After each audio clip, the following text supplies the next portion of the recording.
Mesdames et messieurs, bonsoir. Merci de votre fidélité et de suivre ce journal que nous ouvrons avec la météorologie. La météo qui prévoit en cours de nuit des tendances orageuses sur les régions du fleuve.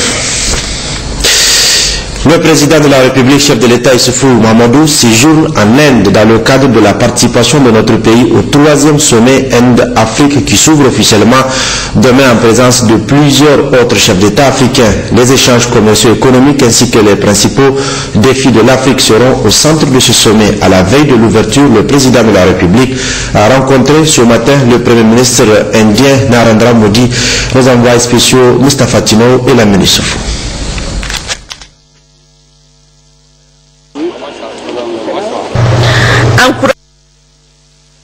Encourager les exposants de cette 9e édition du Salon international de l'artisanat pour la femme SAFAM et découvrir la richesse de cet artisanat, tels sont les objectifs de cette visite du président de l'Assemblée nationale.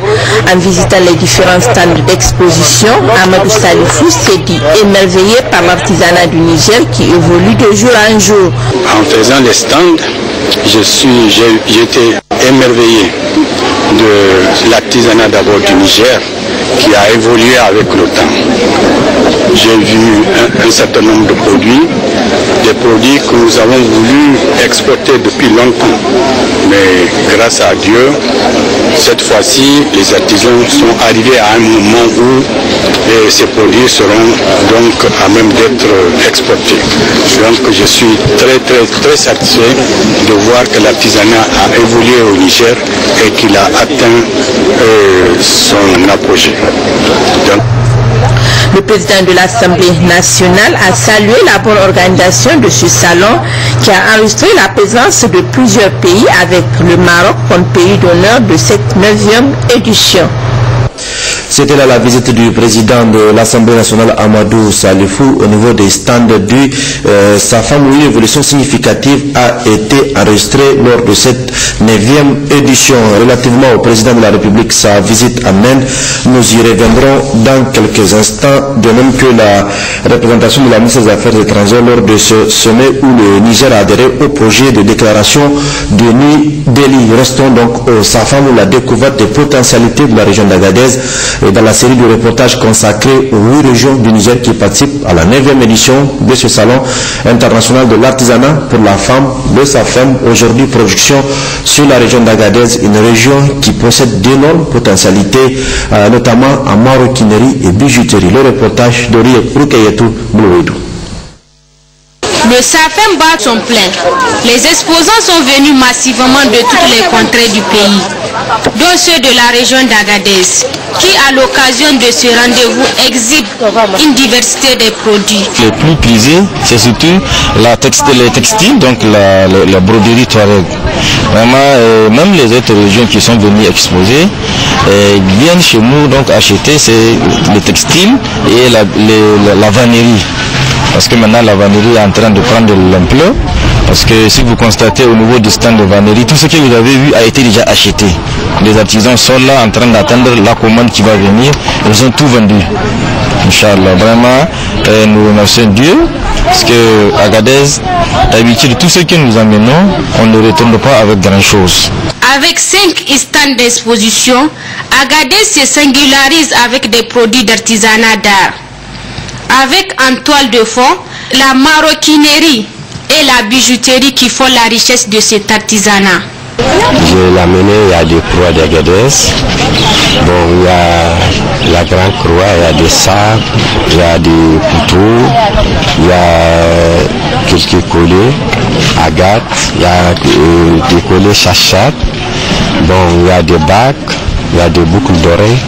Je l'ai amené, ça ce sont des trucs traditionnels.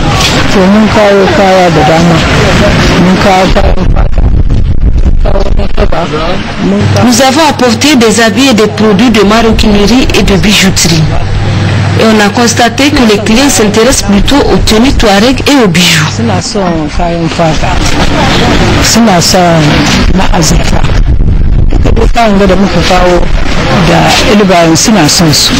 Agadez est bien connu à travers le monde par sa croix qui, au-delà de la seule entité, constitue une fierté nationale.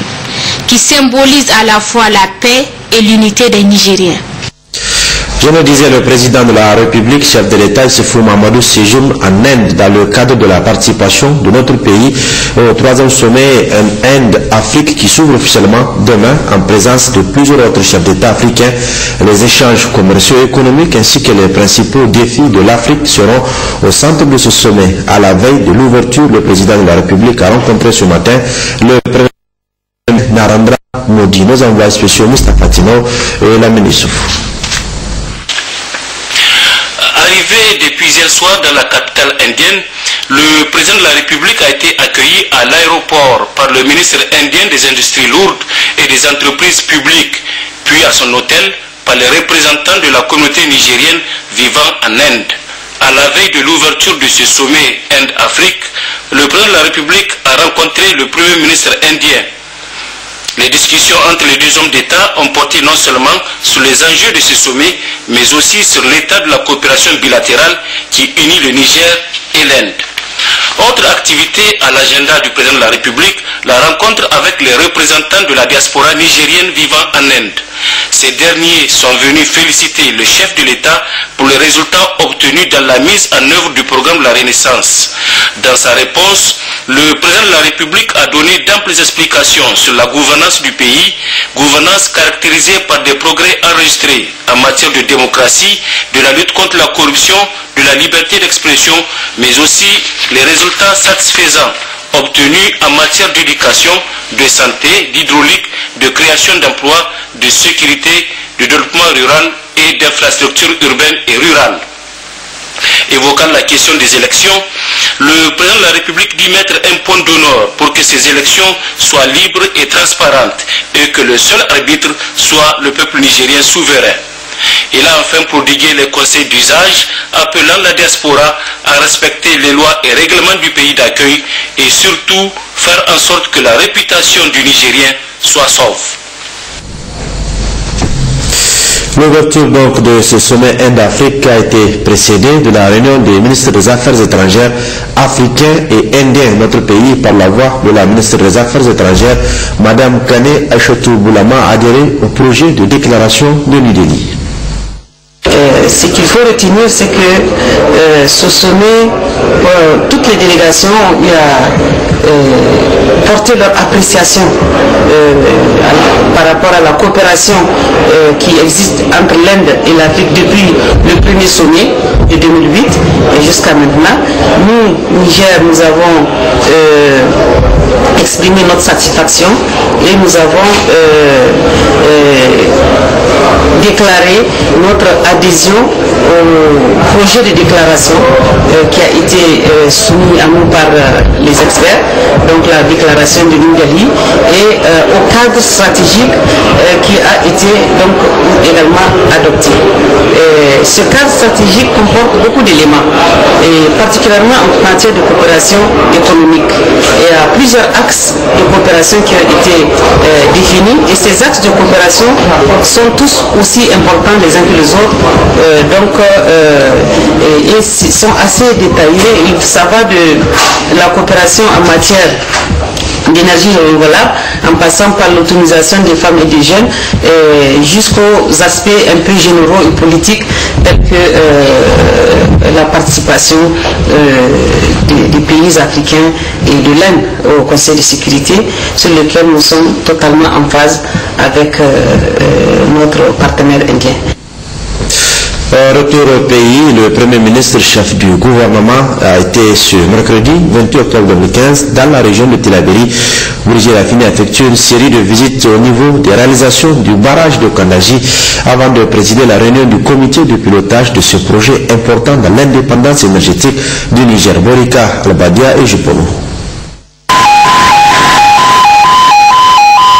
Accueilli à Daïbéri, village situé à 8 km de Tillabéri par le gouverneur de la région Ndiabré Asmiou et ses proches collaborateurs, le Premier ministre chef du gouvernement Brigitte Rafini et la délégation qui l'accompagne se sont rendus à Gabou où un accueil chaleureux leur a été réservé par les populations de cette localité.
Le Premier ministre Brigitte Raffini a visité l'école primaire où le mur de clôture et 6 classes ont été construits par le programme Kandaji.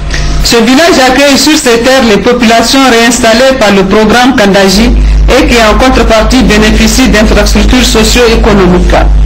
Sur le site des déplacés de Kandaji, le chef du gouvernement a visité une borne fontaine qui fait partie d'un lot de 21 installés en vue de faciliter l'accès à l'eau potable des populations. Les infrastructures sont gérées par un délégateur qui vend le bidon de 25 litres d'eau à 10 francs CFA. La mosquée du vendredi et l'école primaire entièrement construite en matériaux définitifs ont également reçu la visite de la délégation du Premier ministre. Brigitte Raffini s'est ensuite rendue sur le pont provisoire où d'amples explications lui ont été données par le coordinateur régional de l'unité d'exécution du programme Seyni Moussa.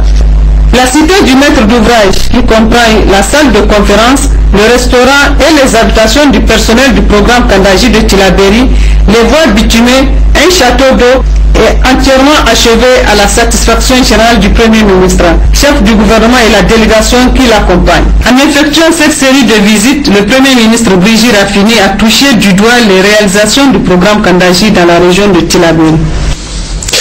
Restons sur cette visite du Premier ministre chef du gouvernement qui est accompagné de plusieurs membres du gouvernement.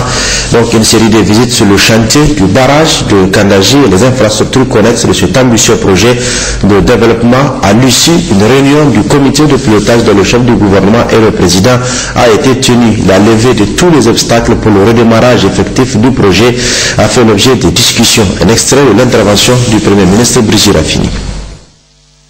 C'est une réunion qui nous a permis de toucher du doigt certaines réalités importantes pour l'évolution de ce projet. Le comité de pilotage a étudié les différents cas et nous avons convenu des mesures pratiques, des mesures devant permettre à ce projet effectivement de redémarrer dans de très bonnes conditions. Parce que, comme vous le savez, on a fait la rupture du contrat avec l'entreprise adjudicatrice qui a eu le marché donc en 2010. Nous avons perdu beaucoup de temps et maintenant les conditions sont réunies pour redémarrer et engager une dynamique permettant de réaliser le barrage dans de meilleures conditions. Alors nous avons abordé toutes les questions clés relativement notamment à la question de réinstallation des populations qui nous tient beaucoup à cœur où le comité a demandé de manière expresse à ce que tous tous les obstacles soient levés pour que la réinstallation de la première vague se déroule avant la fin de l'année, d'ici en tout cas de plus tard le 31 décembre 2015, et que les conditions pour engager la deuxième vague, la réinstallation de la deuxième vague soient effectivement réunies le plus tôt possible pour qu'à la fin des travaux du barrage, toutes les populations des 21 villages transférés à déplacer puissent être accueillies dans de bonnes conditions dans le nouveau site retenu pour les y accueillir. Nous y reviendrons sur cette visite du Premier ministre sur le chantier du barrage de Kandaji demain. Le gouverneur de la région de Difa, le général de division Abdou Kaza, était ce matin au niveau du village de Ale Dalmaram, victime de la nuit d'hier d'une attaque perpétrée par un groupe d'assaillants de la secte terroriste Boko Haram. Adraman Boukari, Adraman Mohassou. Il était aux environs de 21h lorsqu'un groupe d'une trentaine d'assaillants de la nébuleuse Boko Haram a dans la nuit d'hier traversé la rivière pour faire éruption dans le village de Allah Dalamaram, situé au sud-ouest à 2 km de Teskerou, chef-lieu de la dite commune. C'est sur la lisière de la rivière Komadougou Yobé qui constitue l'épicentre de la frontière avec le Nigeria.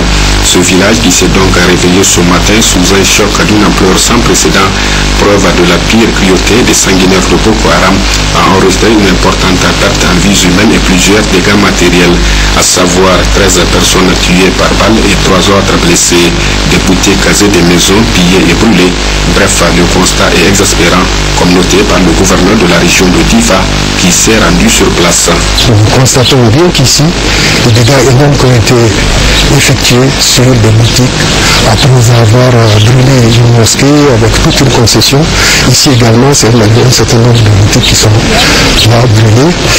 Nous venons d'apprendre également qu'il y a un parmi les assaillants qui a repéré son père qui est réfugié ici et qui serait emparé de l'arme pour aller l'abattre. Le général de division Abdou Kaza, qui a dans ce village assisté aux obsèques des personnes ayant trouvé la mort suite à cette attaque cruelle et barbare, suivie de la Fatiha pour le repos éternel de leur âme, et que Dieu le Tout-Puissant, le Miséricordieux, les accueille dans son paradis éternel, a au nom du président de la République, à son Excellence Issoufou Mahamadou, et de celui de l'ensemble du peuple nigérien, exprimé toute sa compassion et sa solidarité à l'endroit des familles éprouvées par cette attaque, afin de souhaiter un prompt rétablissement aux blessés.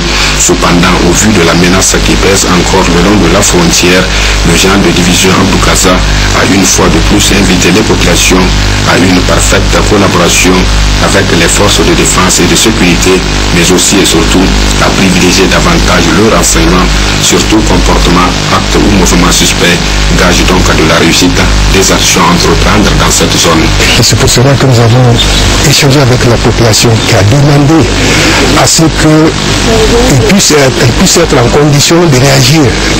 Et nous avons retenu le principe de voir comment nous allons les organiser pour répondre, parce que cela est important.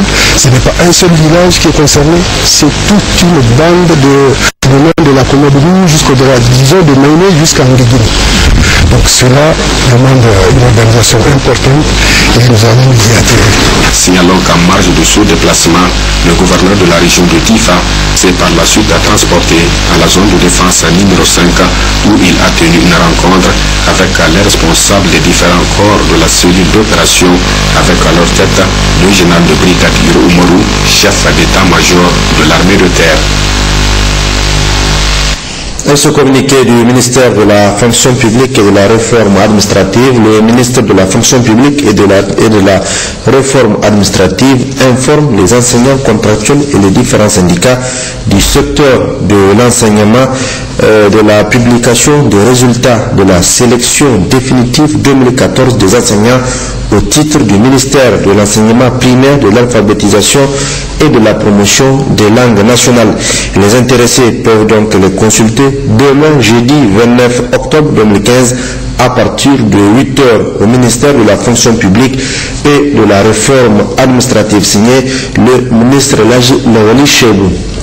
Le gouvernement du Niger, à travers le ministère de la Justice et de l'Intérieur, en collaboration avec le Haut Commissariat des Nations Unies pour les réfugiés, a organisé ce matin une table ronde sur apatridie et nationalité au Niger. Quelle alternative pour les personnes déplacées du nord du Nigeria vers la région de Difa? L'ouverture de cette table ronde a été présidée par le ministre de la Justice, garde de Sceaux, porte-parole du gouvernement, Marou Amadou. Mariamadakou Yazirabiou. Discuter en vue d'apporter des alternatives aux personnes déplacées de la région de Difa dépourvues de documents d'état civil, c'est à cette tâche que s'attellent les participants à cette table ronde. Cette séance de travail est organisée en réponse à la recommandation numéro 5 d'une étude menée par le bureau du HCR qui préconisait l'organisation d'une telle rencontre afin d'apporter des solutions concrètes à cette problématique. L'objectif, comme nous l'avons déjà souligné, est de susciter la prise de mesures concrètes pour faciliter l'obtention des documents d'identité à cette population déplacée vivant dans la région. Les discussions porteront sur la modalité pratique et les étapes à suivre pour trouver une issue de cette situation. La table ronde fera également des propositions concrètes concernant la composition et le fonctionnement de l'organe ad hoc chargé d'assurer le suivi du projet de documentation par l'entremise d'un plan d'action. Cette table ronde vient à point nommé, dira le ministre de la Justice, car ce phénomène de l'apatridie constitue une préoccupation sous-régionale, voire internationale. Cette table ronde répond au demeurant aux objectifs que les États de l'Afrique de l'Ouest se sont fixés lors de la première conférence régionale ministérielle sur l'apatridie en Afrique de l'Ouest, s'est tenue à Abidjan du 24 au 26 février 2015. Elle confirme une fois de plus l'excellente collaboration entre l'UNHCR et le gouvernement du Niger dans l'éradication d'ici l'horizon 2024 de l'apatridie ou de ses risques. Mesdames et messieurs, M. Antonio Guterres, haut-commissaire des Nations Unies aux réfugiés, dans son intervention à la conférence ministérielle d'Abidjan, disait, je cite, « Nous sommes tous des apatrides potentiels ». Fin de citation.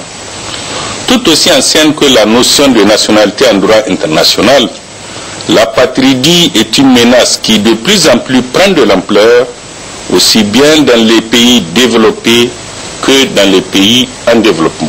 L'étude qui est à la base de l'organisation de cette table ronde a démontré que près de la moitié des déplacés nigériens vivant à Difa ne disposent d'aucun document.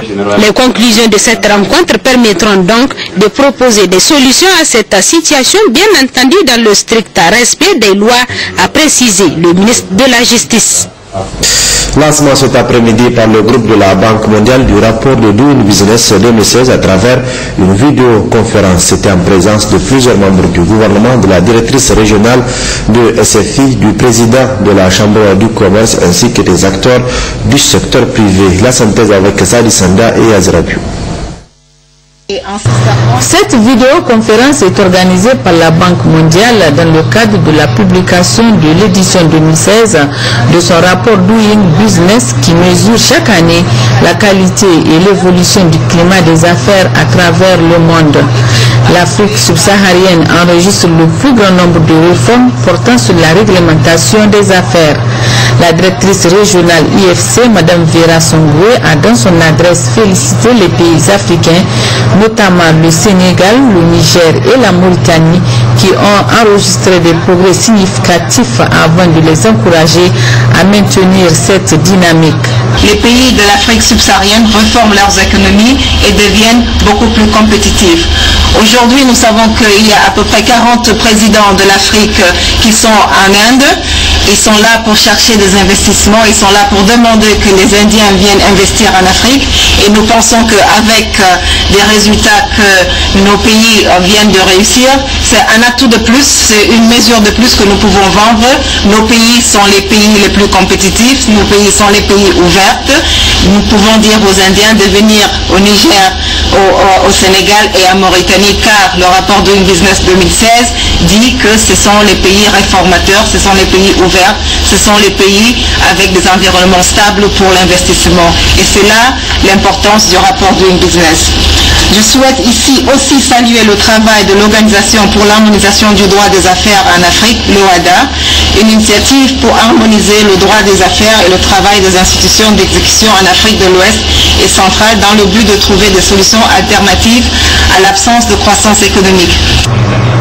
Le Niger fait partie des pays africains ayant enregistré une forte progression en occupant la 160e place, soit 1,74% dans les performances de la création d'entreprises, de l'obtention du permis de construire et l'obtention de prêts.